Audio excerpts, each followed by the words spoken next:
اعوذ باللہ من الشیطان الرجیم بسم اللہ الرحمن الرحیم الحمد للہ رب العالمین والصلاة والسلام علی سید المرسلین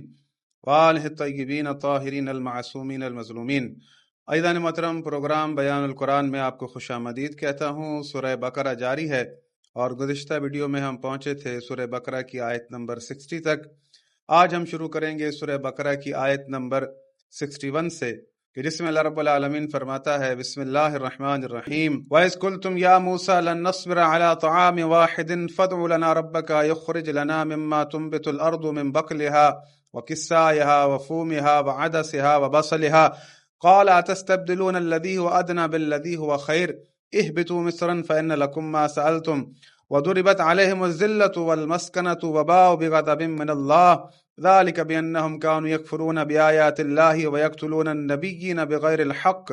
ذلك بما عصوا وكانوا يعتدون۔ عزیزان محترم، ہمارے بیان کی آج کی یہ پہلی آیت سورہ بقرہ کی آیت نمبر 61۔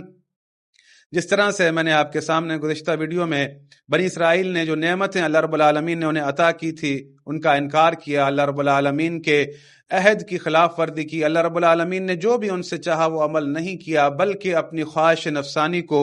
مقدم رکھا، اللہ رب العالمین کی باتوں کا انکار کرتے رہے اور ان اللہ کے نبی حضرت موسیٰ علیہ الصلوۃ والسلام کو اذیت کرتے رہے، ان سے مختلف قسم کے تقاضا کرتے رہے۔ اس آیت میں بھی اللہ رب العالمین اب یہ فرما رہا ہے کہ جب تم نے موسیٰ سے کہا وَإِذْ قُلْتُمْ يَا مُوسَى لَن نَّصْبِرَ عَلَىٰ طَعَامٍ وَاحِدٍ، کہ ہم ایک ہی طعام پر صبر نہیں کر سکتے، فَادْعُ لَنَا رَبَّكَ يُخْرِجْ لَنَا مِمَّا تُنبِتُ الْأَرْضُ مِن بَقْلِهَا وَقِثَّائِهَا وَفُومِهَا وَعَدَسِهَا وَبَصَلِهَا، تم اپنے رب سے کہو کہ جو نباتات زمین سے نکلتی ہیں ہمارے لیے وہ پیدا کرے، ان میں ترکاری، ککڑی اور گیہوں، مسور اور پیاز وغیرہ جو بھی زمین سے نباتات نکلتی ہیں انہیں ہمارے لیے پیدا کر دے۔ تو حضرت موسیٰ علیہ الصلوۃ والسلام نے جواب دیا قال اتستبدلون الذی هو ادنی بالذی هو خیر،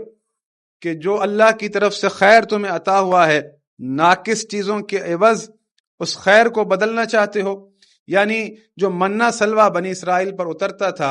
وہ پرندوں کا اترنا، پانی کا برسنا، جو شہد کا ان کے لیے آنا، اللہ رب العالمین نے وہ انہیں عطا کیا تھا، یعنی اس کا شکر ادا نہیں کر رہے تھے کہ بغیر ہمیں کسی غلامی کے، بغیر کسی کام کے یہ ساری چیزیں اللہ کی طرف سے نعمتیں عطا ہو رہی ہیں۔ لیکن اس کے برعکس انہوں نے حضرت موسیٰ علیہ الصلوۃ والسلام سے یہ تقاضا کیا کہ تو اپنے رب سے کہہ کہ جو نباتات زمین سے اگتی ہیں وہ ہمارے لیے پیدا کرے تاکہ ہم اس میں سے کھائیں۔ تو حضرت موسیٰ نے یہ کہا کہ تم خیر کے عوض یعنی ناقص چیزوں کو پسند کرتے ہو۔ پھر آیت کے دوسرے حصے میں ہے کہ اہبطوا مصرا فإن لكم ما سألتم، اگر یہی چیزیں مطلوب ہیں تو کسی شہر میں اتر جاؤ، وہاں جو مانگتے ہو مل جائے گا۔ وَضُرِبَتْ عَلَيْهِمُ الذِّلَّةُ وَالْمَسْكَنَةُ وَبَاءُوا بِغَضَبٍ مِّنَ اللَّهِ، اور آخرکار ذلت و رسوائی اور محتاجی و بے نوائی ان سے چمٹا دی گئی، وہ اللہ کے غضب میں گرفتار ہو گئے۔ ذَلِكَ بِأَنَّهُمْ كَانُوا يَكْفُرُونَ بِآيَاتِ اللَّهِ وَيَقْتُلُونَ النَّبِيِّينَ بِغَيْرِ الْحَقِّ ذَلِكَ بِمَا عَصَوْا وَكَانُوا يَعْتَدُونَ، اور وہ اس لیے کہ وہ اللہ کی آیتوں کا انکار کرتے تھے اور اس کے نبیوں کو ناحق قتل کر دیتے تھے، یعنی اس لیے کہ نافرمانی کیے جاتے تھے اور حد سے بڑھے جاتے تھے۔ عزیزان محترم، حضرت موسیٰ علیہ الصلوۃ والسلام کیونکہ اللہ کے نبی ہیں، وہ ان کے ساتھ تھے، حضرت موسیٰ علیہ الصلوۃ والسلام نے انہیں نجات دی۔ اللہ رب العالمین نے نافرمانی کے باوجود بھی ان پر اپنی نعمتیں تمام کیے رکھی اور وہ سرگرداں تھے ایک بیابان کے اندر، لیکن اللہ رب العالمین نے پھر بھی انہیں نعمتیں دی۔ انہوں نے اللہ کی نعمتوں کا شکر ادا نہ کیا، تقوی اور پرہیزگاری کو مقدم نہ رکھا، صبر کو مقدم نہ رکھا، بلکہ اپنی خواہش نفسانی کو چاہا۔ یعنی جس طرح انسان یہ چاہ رہا ہوتا ہے کہ روز چیزوں کو تبدیل کرے اور اس کے لیے روز نئی نئی چیزیں ہوں، جس طرح آج کل اس دنیا میں بھی ہوتا ہے کہ لوگوں کو بلایا جاتا ہے نت نئی چیزوں کے لیے، اسی طرح سے انہیں بھی اپنی ایک خواہش نفسانی جاگی، شیطان نے ان کے دلوں کے اندر یہ بات ڈالی کہ کب تک ایک ہی طعام کھاتے رہو گے۔ تو در حقیقت انہیں جو مقدم چیز رکھنی تھی وہ تقوی رکھنا تھا اور صبر رکھنا تھا۔ یعنی انہیں یہ سوچنا چاہیے تھا کہ جب وہ فرعون کی غلامی میں تھے تو ان کا حال کیا تھا، وہ فرعونیوں کی بچی ہوئی غذا کھاتے تھے۔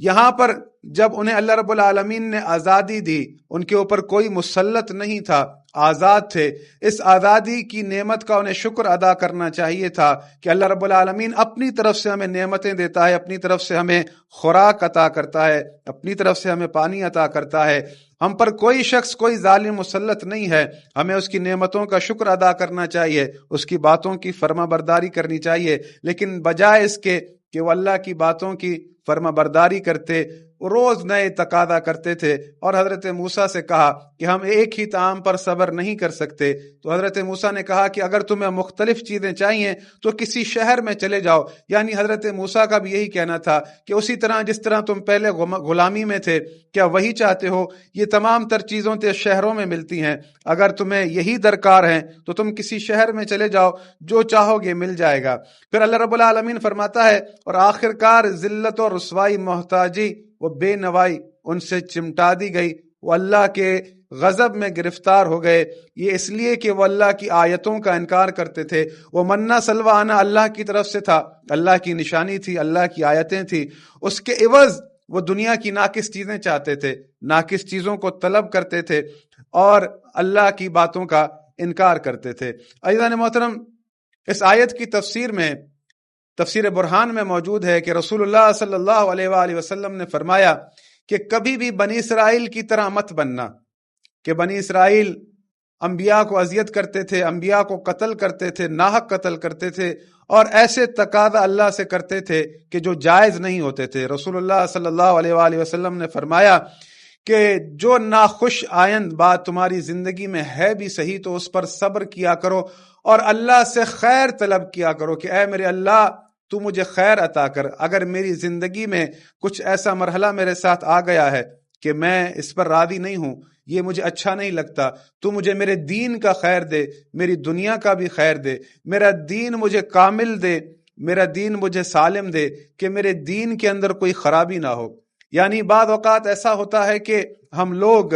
جو اللہ رب العالمین نے ہمیں دیا ہے اس پر راضی نہیں رہتے، بلکہ ہم دیکھتے ہیں کہ دوسرے کے پاس کیا ہے، اس کے پاس گاڑی ہے میرے پاس کیوں نہیں ہے، اس کے پاس اچھا گھر ہے میرے پاس کیوں نہیں ہے، اس کا کاروبار اچھا ہے میرا اچھا کیوں نہیں ہے۔ رسول اللہ صلی اللہ علیہ وآلہ وسلم نے فرمایا ہے کہ اس طرح کے تقاضے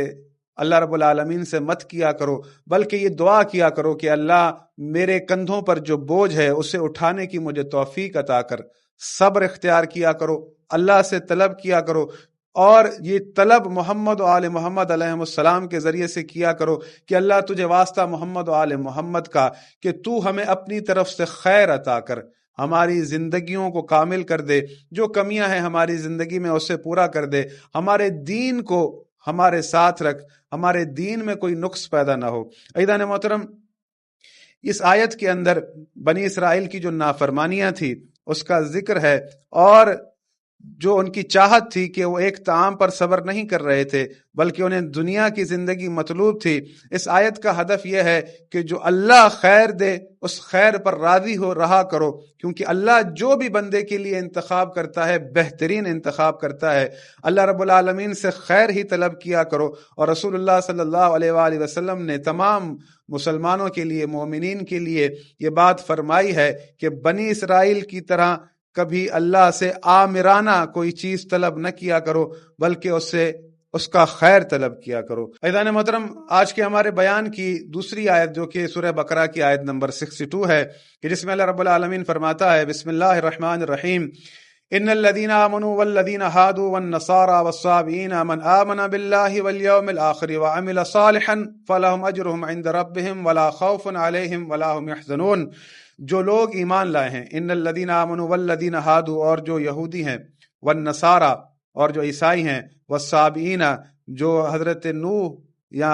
حضرت ابراہیم کے دین کے پیروکار ہیں، من آمن باللہ، جو اللہ پر ایمان لایا، والیوم الآخر، اور آخرت پر ایمان لایا، وعمل صالحا، اور عمل صالح کیا، فلہم اجرہم عند ربہم، اس کے لیے اس کے رب کی طرف سے اجر ہے، ولا خوف علیہم ولا هم يحزنون، اور معاشر کے روز نہ ہی اسے کوئی خوف ہوگا، نہ ہی وہ کسی رنج میں مبتلا ہوگا۔ عزیزان محترم، جہاں گزشتہ آیت میں اللہ رب العالمین نے بنی اسرائیل کے تقاضا کو ذکر کیا، اور اللہ رب العالمین نے ان کے لیے کہا کہ گمراہی اور ضلالت ان پر چمٹا دی گئی، کیونکہ وہ اللہ کی آیتوں کا انکار کیے جاتے تھے اور انبیاء کو ناحق قتل کرتے تھے۔ یعنی آپ دیکھتے ہیں کہ تاریخ بنی اسرائیل میں یا جو گزشتہ قوموں کی تاریخ ہے، ان کا یہ شیوہ رہا ہے کہ وہ انبیاء کا انکار کرتے تھے، ان کی باتوں کا انکار کرتے تھے، ان کی باتوں کے مقابلے میں یعنی اپنی خواہش نفس کو مقدم رکھتے تھے۔ انبیاء کے آنے کا ہدف یہی ہوتا ہے کہ وہ لوگوں کو تقوی اور پرہیزگاری کی طرف دعوت دے،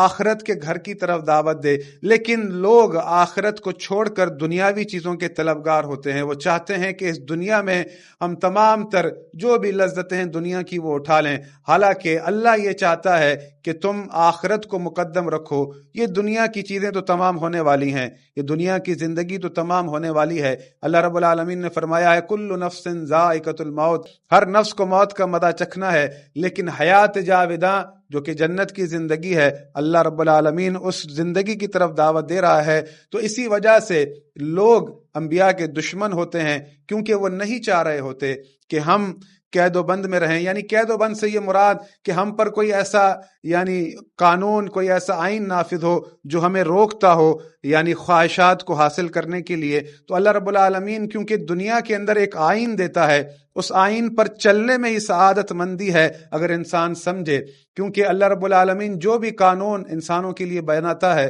وہ انسانوں کی بھلائی کے لیے ہوتا ہے، کیونکہ وہ انسانیت کا خالق ہے۔ وہی جانتا ہے کہ ایک انسان کے لیے کیا بہتر ہے، کیا ہی اس کے اندر خیر ہے۔ عزیزان محترم، اب اس آیت کے اندر اللہ رب العالمین یہ فرما رہا ہے کیونکہ وہ انبیاء کو قتل کرتے تھے اور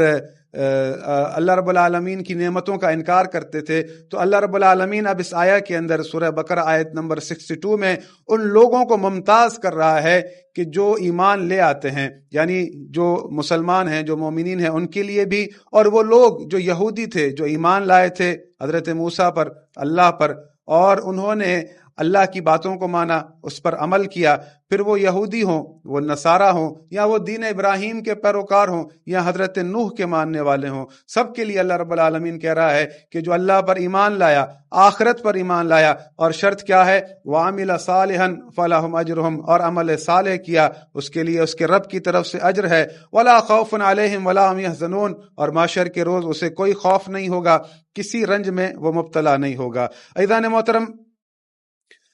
کچھ ایسے لوگ ہیں جن کی فکر بڑی عجیب سی ہے، اس آیت کا غلط مفہوم لیتے ہیں۔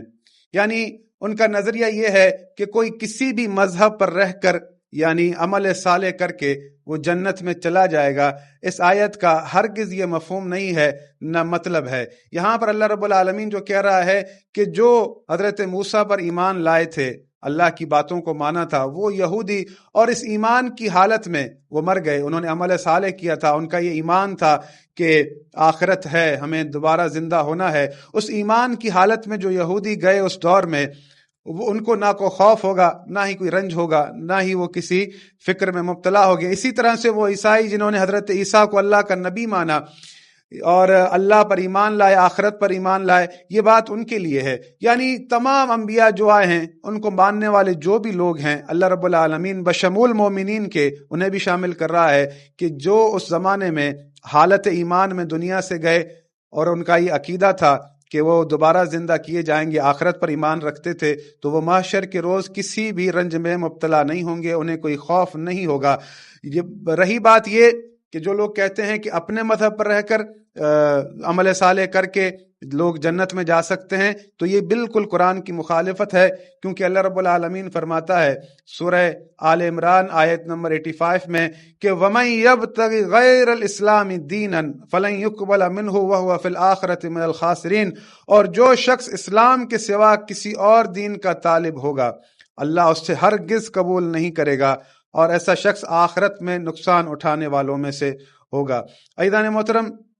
کیونکہ اللہ رب العالمین یہ فرماتا ہے کہ ان الدین عند اللہ الاسلام، اللہ کے پاس اگر کوئی دین ہے تو اسلام ہے، اللہ غیر اسلام کسی چیز کو قبول نہیں کرے گا، اور جو غیر اسلام بات کرے گا وہ آخرت میں خسارے میں ہوگا۔ اس کے بعد سورہ مائدہ آیت نمبر 68 میں اللہ رب العالمین فرماتا ہے بسم اللہ الرحمن الرحیم قل یا اہل الکتاب لستم علی شیء حتی تقیموا التوراۃ والانجیل وما انزل الیکم من ربکم ولیزیدن کثیرا منهم ما انزل الیک من ربک طغیانا وکفرا فلا تأس علی القوم الکافرین، کہو کہ اہل کتاب جب تک تم تورات اور انجیل کو اور جو کتابیں تمہارے پروردگار کی طرف سے تم لوگوں پر نازل ہوئیں ان کو قائم نہ رکھو گے،